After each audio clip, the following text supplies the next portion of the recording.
This is my first blog and welcome to my channel Rousey moments. তো সকাল সকাল স্নানটা সেরে পুজোটা করে নিলাম। এবার দেখা যাক সারাদিন আমার কেমন যায়, কী কী দেয়, এটাই তো মেন না জন্মদিনে। তো যেহেতু আমার জন্মদিনটা এবার মাদার্স ডের দিনেই পড়েছে, মানে 12ই মে, তো তাই মাকে তো কিছু একটা দিতেই হতো। মাকে একটা হারের সেট আর এডিস র্যাক দিয়েছিলাম। তুই রান্না বান্না করবে না? তোমার কেমন লাগলো বললে না? এটা মাদার্স ডের গিফট। কতদিন আগে দিয়েছে দিয়ে বলো মাদার্স। তাতে কি, আজকে তো কিছু দিইনি, একটা হারের সেট দিলাম, এটা দিলাম। হ্যাঁ, তোমাকে কি আমি মানে ডায়মন্ড দেবো নাকি? যেহেতু এটা অনলাইন থেকে নেওয়া, তো 2-4 দিন আগেই এসেছিলো, তাই মায়ের কাছে এটা মাদার্স ডে গিফট না, আপনারাই বলুন আর কি করব। তো তারপরেই দেখলাম বোন পড়তে থেকে বাড়ি চলে এসছে, এবারে গিফটের পালা। ও এসেই দেখলাম একটা সুন্দর গোলাপ আর চকলেট আমাকে দিয়ে দিল। গোলাপটার কালারটা দারুণ ছিল, দারুণ মানে দারুণ। ও বাবাই কি জন্মদিনে শেষ অবধি বাঁশ দিলি। যাই হোক, এই লাকি বাম্বুর চক্করে যদি আমার লাকটা ফেরে। দেখলাম সাথে একটা সুন্দর কার্ডও রয়েছে, ওর আর আমার একটা ছবি আর একটা সুন্দর নোট। কি দারুণ বানিয়েছে তাই না? বেশ ইউনিক লেগেছে আইডিয়াটা। তারপরে দেখলাম আরও আনতে যাচ্ছে। আমি যে এরকম লুকিয়ে লুকিয়ে এই ভিডিওগুলো নিচ্ছিলাম, ও সেটা বুঝতে পেরে ও সব গিফটগুলো একসাথেই ধরে দিয়ে চলে গেছে। বললাম ঠিক আছে, কোনো ব্যাপার না, আমাকে আর ওয়েট করতে হলো না। তারপর দেখলাম আমার আর ওর ছবি দিয়ে আর সুন্দর করে কিছু কিছু কোটেশন লিখে দারুণভাবে প্যাকিং করেছে গিফটগুলো। আরে এই যে এইটা হচ্ছে আমার পেয়েছি।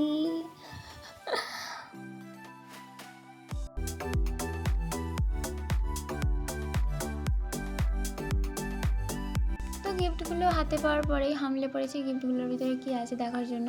প্রথমেই খুলতেই দেখলাম একটা সুন্দর একটা হ্যান্ডমেড গিফট দিয়েছে, যেটা আমার খুব পছন্দ হয়েছে। আর হ্যান্ডমেড জিনিসে সবসময় একটা ইমোশন কাজ করে। ওর আর আমার অনেক ছবি ও একসাথে কালেক্ট করে সেটা একটা মান্থলি যে ফটো ফ্রেমগুলো হয় ওই রকমভাবে একটা সুন্দর করে ফটো ফ্রেম বানিয়ে দিয়েছিল, যেটা দেখলে কেউ বুঝতেও পারবে না যে ওটা হ্যান্ডমেড, এতটাই নিখুঁত ওর হাতের কাজ। তো তারপরেই আমি ওই বড় প্যাকেটটা খোলার চেষ্টা করছিলাম, দেখতে চাইছিলাম যে ওর ভিতরে কী আছে। তো গিফটটা যখন খুলছিলাম তখন ও আমাকে বললো যে এই গিফটটা আমি না, এই গিফটটা মা দিয়েছে। তো গিফটটা খোলার পরে দেখলাম গিফটের ভিতরে একটা ব্যাগ রয়েছে, যেহেতু আমরা ব্যাগ অনেক পছন্দের, তো মা একটা সুন্দর ব্যাগ দিয়েছে, তাতে আবার একটা টেডিও ছিল। টেডিটা খুব কিউট দেখতে, আমার তো খুব পছন্দ হয়েছে ব্যাগটা। বছরে এই একটাই দিন, তাই শুধু ব্যাগ না, পয়সাও ঝেড়েছি।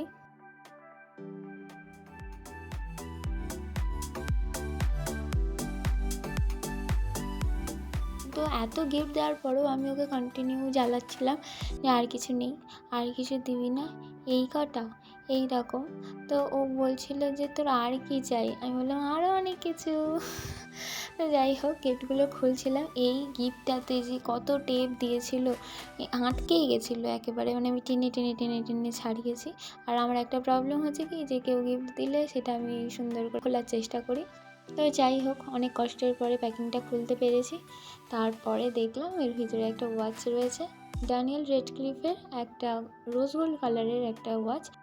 আর আমার এই বড় ডায়ালের ওয়াচগুলো খুবই পছন্দের, ও সেটা জানে।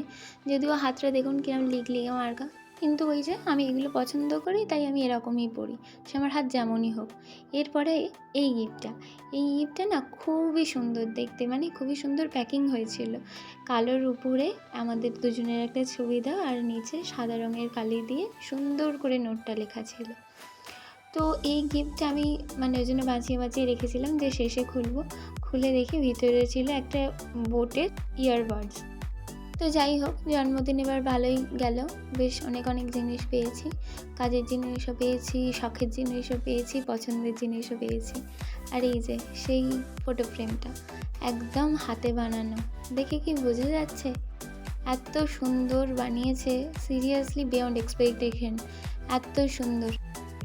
তো সব গিফটগুলো এক জায়গায় করে বেশ ভালোই লাগছিল। আর সাথে ক্যামেরা ধরলে এরকম রিয়াকশন। আর এই যে বেকার একটা ওয়েদার, ঘন ঘনই বৃষ্টি আসছিল, আমি ভেবেছিলাম বাড়ির সবার সাথে একটু ডিনারে যাব, যদিও এই ওয়েদার আমার কিছু হ্যাম্পার করতে পারেনি। কাছাকাছি একটা রেস্টুরেন্টে গিয়েছিলাম, গিয়ে বেশ মজাই করেছি। দেখুন আপনারা।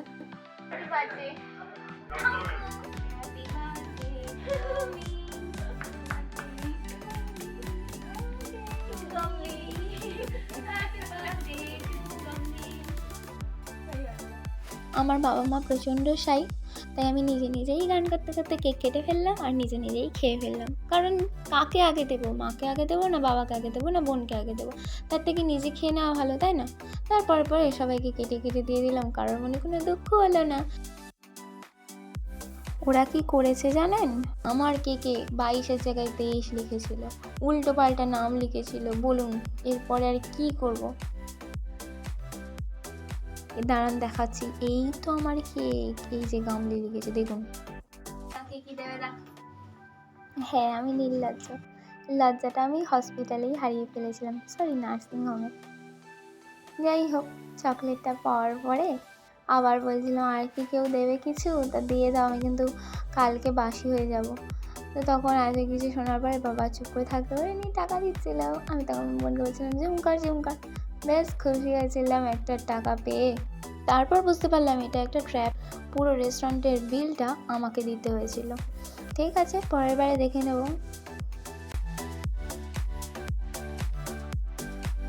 খাবারগুলোও চলে এসেছি, খাবারগুলো দেখলে আর দুঃখ হয় না জানেন।